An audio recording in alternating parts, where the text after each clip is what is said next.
সিম জালিয়াতির তদন্তে গ্রেফতার এক। তিলজলা থানা গ্রেফতার করলো একজনকে এই সিম জালিয়াতির তদন্তে। পিকনিক গার্ডেনের সিম বিক্রেতা আইনি সিম বিক্রেতাকে জেরায় জালে আরো এক। সিম জালিয়াতিতে মোট গ্রেফতার 10।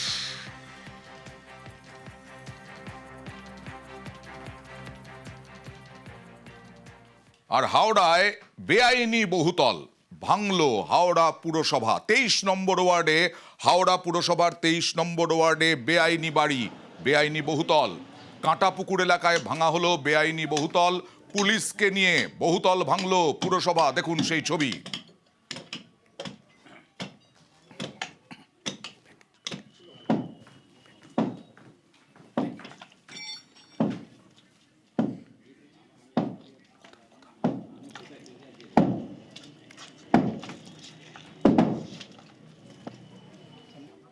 আর বর্ধমান বিশ্ববিদ্যালয়ে বহিরাগত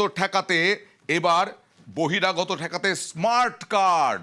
বহিরাগতদের নজরদারিতে বিশ্ববিদ্যালয়ের নজরে নিরাপত্তা। বর্ধমান বিশ্ববিদ্যালয়ে এক গুচ্ছ পদক্ষেপ। শিক্ষক, শিক্ষাকর্মী, পড়ুয়াদের জন্যও চালু হচ্ছে স্মার্ট কার্ড। সৈনিক বোর্ডের মাধ্যমে নিয়োগ হচ্ছেন 40 জন প্রশিক্ষিত নিরাপত্তারক্ষী। বিশ্ববিদ্যালয়ের প্রশাসনিক ভবন, রাজবাড়ি, গোল্ডেন জুবিলি ভবন, হস্টেল, এমনকি লাইব্রেরিতে ঢুকতে গেলেও পাঞ্চ করেই ঢুকতে হবে। বাইরে থেকে কেউ এলে তার জন্য ভিজিটার্স কার্ড ইস্যু করতে হবে।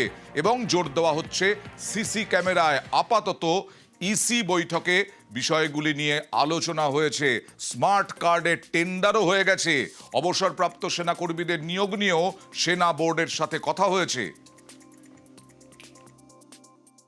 নিরাপত্তার দিকে জোর দিয়ে আমরা প্রথমে পুরো ক্যাম্পাসকে সিসিটিভিতে একেবারে ভরিয়ে দিচ্ছি।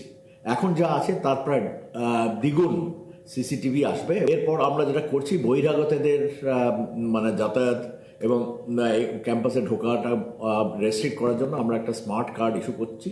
স্মার্ট কার্ড ফ্যাকাল্টি, স্টুডেন্ট এবং টিচার এবং নন টিচিং স্টাফ সবারই একটা করে স্মার্ট কার্ড থাকবে।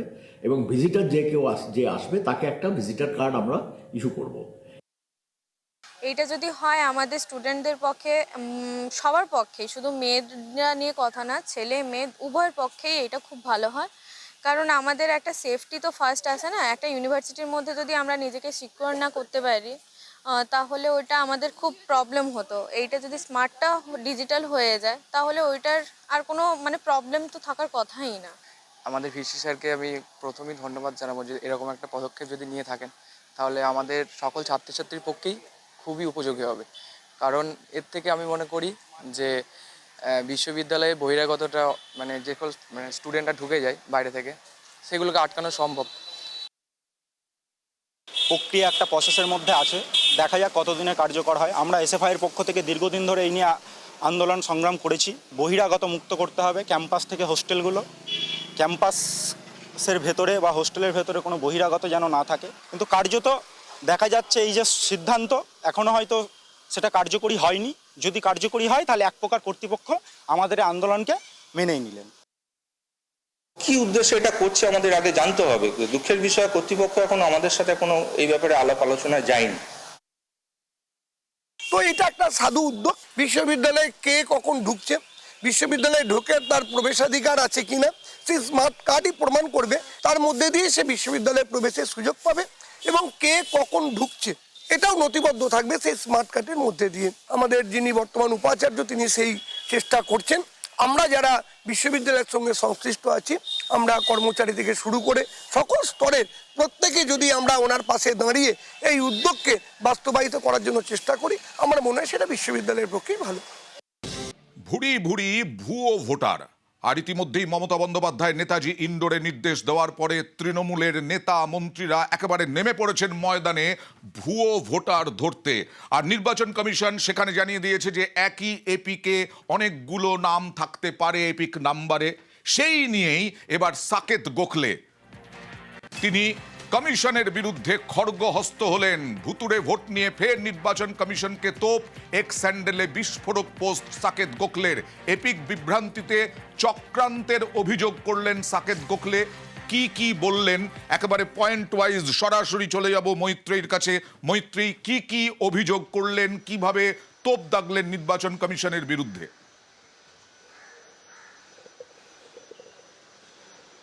দেখো, সাকেত গোখলে এদিন নির্বাচন কমিশনের বিরুদ্ধে অভিযোগ করার ক্ষেত্রে তার যে মূলত হাতিয়ার হয়েছে সেটা কিন্তু জাতীয় নির্বাচন কমিশনের একটি গাইডলাইন বা একটি বুকলেট, যেটি মেনেই, যে নিয়ম মেনেই নির্বাচন কমিশনের যে সমস্ত ভোটারের অন্তর্ভুক্তির প্রক্রিয়া করা হয়।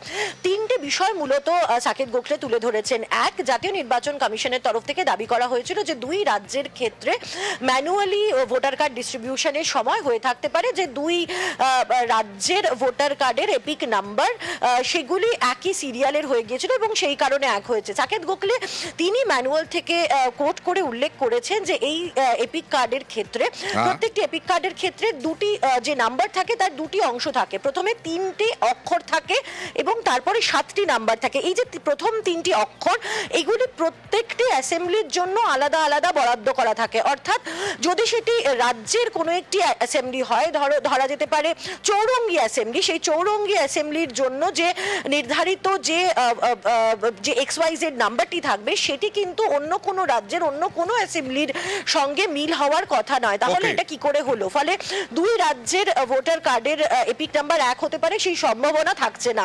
এর পাশাপাশি আরো দুটো বিষয় তিনি তুলে ধরেছেন। দ্বিতীয় বিষয়ে তিনি বলছেন যে ভোটার কার্ডে যদি ছবি না মেলে সেক্ষেত্রে বৈধ ভোটাররাও ভোট দিতে পারবেন না। এবং 3 নম্বর পয়েন্টে তিনি উল্লেখ করেছেন যে যেটিকে ইউনিক আইডেন্টিফিকেশন নাম্বার হিসেবে যে ভোটার কার্ডকে ব্যবহার করা হয় সেখানে কি করে ইউনিকনেস থাকছে না, সেখানে কি করে ডুপ্লিসিটি হচ্ছে, যেখানে সফটওয়্যার রয়েছে এই গোটা বিষয়টাকে দেখার। ফলে তিনি গোটা বিষয়টিকে একটি বড় চক্রান্ত বলে উল্লেখ করেছেন এবং অবিলম্বে ইসিআই যেন এই বিষয়ে তদন্ত করে সেই দাবি তিনি জানিয়েছেন। তৃণমূল সাংসদ সাগরিকা ঘোষ তিনি কি বললেন দেখুন। হরিয়ানা বা গুজরাট ওখান থেকে ভোটার এসে বেঙ্গলে ভোট দিতে পারেন, কারণ তাদের নাম বেঙ্গলের ভোটার আইডির তুলে দেওয়া হয়েছে। এর জবাবে নির্বাচন কমিশন বলেছে যে এটা কিছু বড় কথা না, এটা হচ্ছে একটা সফটওয়্যারের ব্যাপার।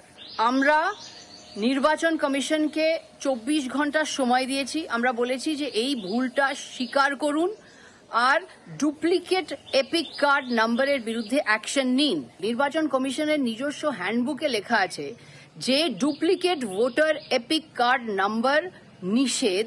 তার মানে আপনার এপিক কার্ডে যদি আরেকজন ডুপ্লিকেট করা আছে আপনি ভোট দিতে পারবেন না।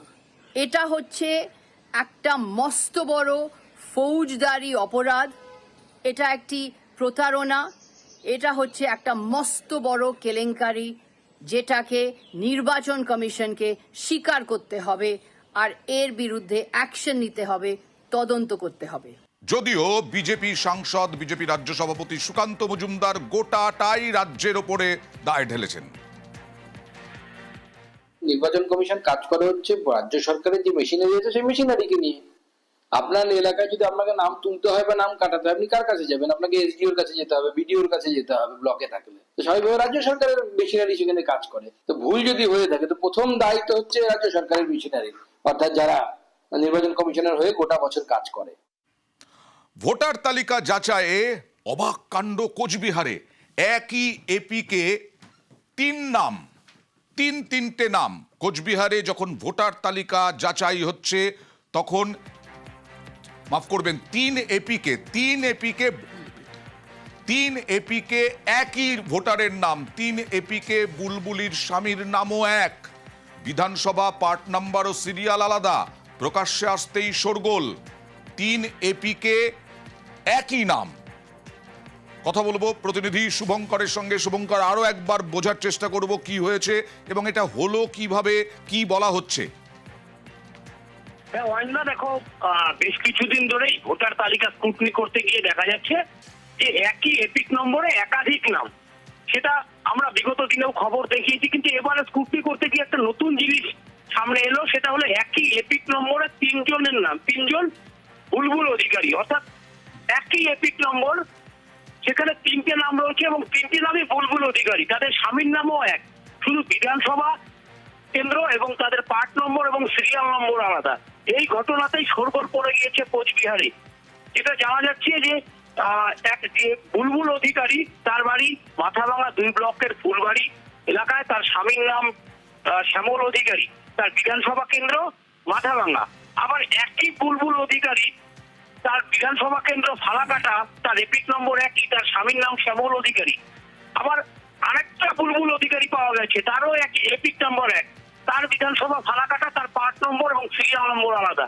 এই যে একই বুলবুল অধিকারীর একই এপিক নম্বরে 3টি নাম আর কি, এই ঘটনাতেই শোরগোল পড়ে গিয়েছে। ইতিমধ্যেই বিষয়টি নিয়ে একই আসরে নেমেছে। এপিকে 3টি নাম, তাই তো? একদমই অয়ন্দা, একই এপিকে 3টি নাম এবং 3টি নামই বুলবুল অধিকারী, তাদের স্বামীর নামও এক, শুধুমাত্র বিধানসভা কেন্দ্র আলাদা আলাদা। এর বেশ। ক্ষেত্রে মাথাভাঙা এবং ফালাকাটা বিধানসভা কেন্দ্র, আলিপুরদুয়ার জেলা ফালাকাটা বিধানসভা কেন্দ্র, সেটা সেখানকার বাসিন্দা। আর এই ঘটনাতে ইতিমধ্যেই এই যে একটা ভুল একটা বিতর্ক তৈরি হয়েছে, গোটা বিষয়টি নিয়ে তৃণমূল নেতৃত্ব ইতিমধ্যেই ভিডিওর দ্বারস্থ হয়েছেন। অয়ন্দা। ওকে। এপিক নাম্বার 1, ভোটারের নাম্বার 1, এমনকি ভোটারের স্পাউস নেমও সেম, কিন্তু 3টি বিধানসভায় সেই ভোটারের নাম। ভোটারে ছেয়ে গেছে বাংলার ভোটার লিস্ট। বিজেপি চক্রান্ত করছে, ব্যাকডোর দিয়ে ক্ষমতা দখলের লালসা হয়েছে। আমরা জেলা শাসক সহ নির্দিষ্ট সমস্ত জায়গায় এবং আমাদের সর্বোচ্চ নেতৃত্বর কাছে এই বিষয়টি আমরা পাঠাবো।